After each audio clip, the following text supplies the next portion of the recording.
Do you want to make yoga videos on YouTube, but you don't have a microphone? What can you do? So let's talk about it. Hi, and I'm Maiku, and I help English learners to teach yoga in English as their second language. So maybe you've been thinking about starting your own YouTube so you can get practice at teaching yoga in English. But you're thinking, do I need a mic? How do I start doing this? Ooh, it's just stressful and just overwhelming. Don't worry, I'm going to help you to get started, and I'm going to talk about not having a mic and how you can make videos to help practice to improve teaching yoga in English. So I tried a few different ways and found the best one, and that was a lot easier and a lot more helpful when recording videos, and especially when English is not your first language. When you're making videos in your second language, it can get a bit more difficult. So I'm going to share with you a really fantastic way how you can do this, and it will make your videos fantastic, so then you can have many students watch and join your English yoga videos. If you don't have a mic, you have two options. One of them is you just record a video and you'll probably have an echoing sound, which is because your voice is being picked up by your camera or your phone. To begin, I want you to come sit on your mat with your legs extended out in front of you. The first mistake I did was I just recorded straight into the camera, and that is not so great, because what happens is the further your camera is away from you, so that's for you to get your whole body inside, the quieter your voice becomes and the louder the echo becomes. So the echo is when the sound is vibrating in a big room. So you have, like when you're inside the cave and you shout, you go hello, and it goes hello, hello, hello. So that's an echo, but obviously it's not that bad when doing it inside a room, but you can definitely hear it. And having bad audio will actually affect your videos, because people will find it difficult to hear. And if they can't hear what you're saying, they can't hear the cues that you're giving, they're more likely to skip your video, stop watching it, and go watch someone else's video instead. So that sort of recording style only works when you're doing a close-up with the camera, which is usually when you're doing like a seated flow, where you're close down to the mat because you don't need to stand up.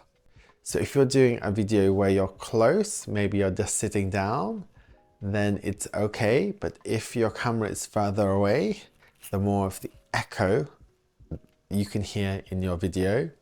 And having lower quality audio or sound will also affect the people who watch your video, because if it's not clear and they can't understand what you're saying, they're more likely to just skip and finish watching your video and go watch someone else's YouTube instead. And the second option is to record the audio separately. And doing this just made things a lot more easier. So first I'll share with you the way you shouldn't do it, and then after I'm going to share you the perfect way to record your audio for your videos. So the first way is you record your video, so you doing the flow, and then after you add the audio, you put in the cues or the instructions about how to do the pose and to do the flow. So one problem I had with this is when I was trying to voice over the video, I would struggle to fit in what I wanted to say with that pose and the instructions, because my movement was a bit quicker than the instructions I wanted to give. So I had to keep on redoing it, trying to say it quicker, trying to say it shorter, and it was just really challenging. And what would happen is I would be talking, and then maybe I'd say the wrong thing. So I'd have to stop, I'd have to cut that bit out and then carry on. So that would take a lot of time, and it got really frustrating because I couldn't always say what I wanted to say because there wasn't enough time. Whereas the other option is to record your audio first. So you do this by using anything you have. So you can use something like your phone. All you need to do is to find the microphone or the voice recording app inside. If not, you can always look inside the store. If you're using Apple, the App Store, or if you're using something like an Android, you can look in the Google Play Store, download a voice recording app. But usually most phones do come with them, so just try and find it wherever it is. It might be hiding somewhere. And then all you do is you get it and you just talk into your phone. And when doing this, you can already write out the script of what you want to say for each pose. So all you're doing is reading, and you're getting practice to say the instructions or the cues for the pose. And then when you're finished, when you go to record, you want to play that audio so you're listening to it and you can hear it on the camera, and you do the flow, you do the pose. And then when you've finished and you're editing your video, you make the video audio mute, so get rid of the sound, and then you add the recording you have on your phone onto that video when you're editing it. And most of the video editing apps, you can actually match up the camera audio and the separate audio. You can link it and match it together. So that makes it a lot more easier too. And one hint when you're doing this is to give yourself at least 30 seconds at the beginning of your audio.